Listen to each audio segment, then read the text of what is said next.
This is 106.1 KYVZ. Good Thursday morning. Joe Vazurek visiting with Ag meteorologist Chris Sramek at Decision Weather Now, as well as America's Weather streaming channel. Chris, records are not safe this morning. It's cold. Yeah, Joe, we said that yesterday morning when we were down there in that -6 to -11 range, and we were breaking those records yesterday morning. Well, this morning we are just shattering them. We have temperatures that have reached -21 in McCook. We got -18 Oberlin, -20 in Norton, -14 has been reported here in Atwood, and -9 in Colby. They get out to the border, it starts to warm up a little bit. We got -3 out in Goodland and 2 out there in Burlington. The winds are from now an east-southeast direction, around 5 to 10 miles per hour. Those old records were actually set in 1918, so these are century-old records. And we had, and this is the difference in the spread. McCook and Burlington were the coldest at -8. So that McCook record is -21 to 8 now. Hill City's -4, so we're -20 to 4 there. And Atwood and Goodland are -1. So that record in Atwood and Goodland are getting beat by a lot. And actually those monitors out to the west were colder here early this morning. They've just started warming up. So we're kind of slowly pushing this cold air pool out of here. It really doesn't get out of here until tonight and tomorrow as these south winds start to pick up here today. We'll go 10 to 20 miles per hour. We're going to start to see some ridging building out to the west and eventually get this cold air out of here. However, we're going to have it around for one more day. These afternoon temperatures are going to break those old records once again. Those are all in the middle to upper teens.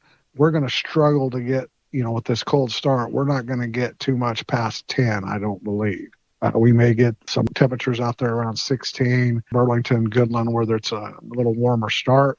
But where it's really cold, we're probably not even going to get too much past that 0 and close to that 10 degrees, which would break those records, which are all in the middle to upper teens. So, again, those are 1918 records. So quite surprising we didn't have a cold snap like this before in the last 100 years. But once we get past tonight, we'll probably, again, it'll start warming up because of these south winds. We'll start to see some clearing skies, breaks of sun as we're heading into those morning. We got one more disturbance that's going to come through overnight that could give us a dusting to an inch of light snow. And it's pretty confined to about the 3-county area of northwest Kansas, which would be Cheyenne, Rawlins, Sherman, and Thomas. That should get out of here early tomorrow morning.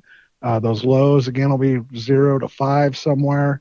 And then tomorrow's highs will be struggling to get out of the 20s. Like we're struggling to get to the teens today. We'll be struggling to get to the 20s and into them tomorrow.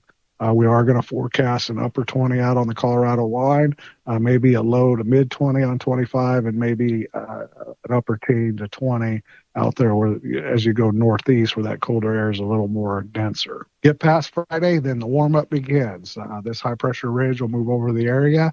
We'll see that overnight low tomorrow night around 18, by 55 for a high forecasted for Saturday, 65 for Sunday, and near 70 on Monday and Tuesday.